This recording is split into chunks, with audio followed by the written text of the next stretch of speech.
पेड़, पौधे, पानी, अनाज, जंगल मनुष्य के अस्तित्व में बहुत बड़ा सहयोग करते हैं। क्या आपको पता है कि नदियों को सूखने से बचाने में जंगल का अत्यंत ही महत्वपूर्ण योगदान होता है।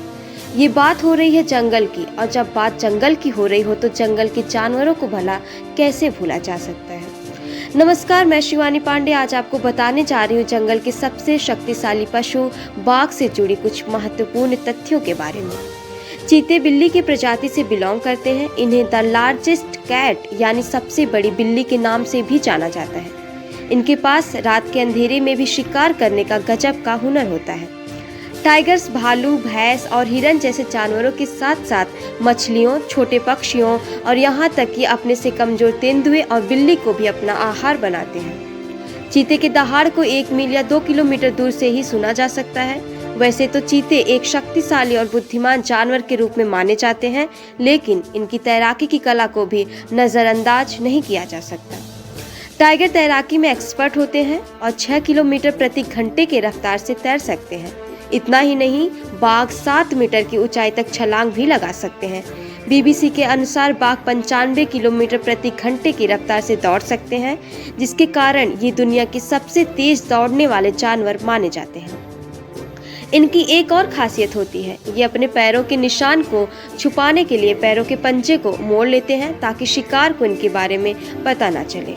आपको बता दें कि विश्व के 70% बाघ भारत में पाए जाते हैं। पूरे विश्व में बाघों की संख्या 3,900 है, जबकि मात्र भारत में बाघों की संख्या 3,000 है। हालांकि ये आंकड़े अभी भी चीते की घटती संख्या की तरफ ही इशारा कर रहे हैं। दरअसल बाघों की घटती संख्या का कारण चीन और नेपाल जैसे देशों में तस्करी का होना है। शायद ही आपको पता हो कि एक बाघ की कीमत लगभग 30 लाख रुपए तक होती है। जरा सोचिए, इतने कीमती बाघ का इस्तेमाल जब दवाइयाँ और शराब बनाने के लिए किया जाए तो इनकी तस्करी और अवैध कारोबार करना तो लाजमी होगा। दरअसल चीन की लोकप्रिय टाइगर वाइन के नाम से चीन में शराब बनाने के कारण अंतर्राष्ट्रीय कीमतों में बाघों की काफी मांग रहती है। बाघ की खाल, हड्डी, नाखून, मांस समेत कई अंगों के प्रयोग के कारण इनका अवैध कारोबार किया जाता है। बाघों का प्रयोग पौरुषवर्धक दवाइयां बनाने में भी किया जाता है। वैसे तो बाघ राष्ट्रीय पशु है, लेकिन पिछले कुछ दिनों से हाईकोर्ट में गाय को राष्ट्रीय पशु घोषित करने की मांग की जा रही है। 29 जुलाई को अंतर्राष्ट्रीय बाघ दिवस भी मनाया जाता है। चीन, वियतनाम और म्यांमार जैसे देश बाघ के सबसे बड़े खरीदार हैं।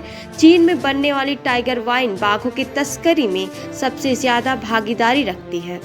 जरा सोचिए, यदि बाघ जैसे मांसाहारी जानवर कम हो गए तो हरी घास, फल फूल आदि खाने वाले जानवरों की बढ़ोतरी होगी, जिसके कारण पर्यावरण को भारी नुकसान हो सकता है। बाघ इकोसिस्टम को बनाए रखने में बहुत बड़ा योगदान करते हैं। इसीलिए बाघों को न मारें, इन्हें संरक्षित करें, इन्हें सुरक्षित रखें।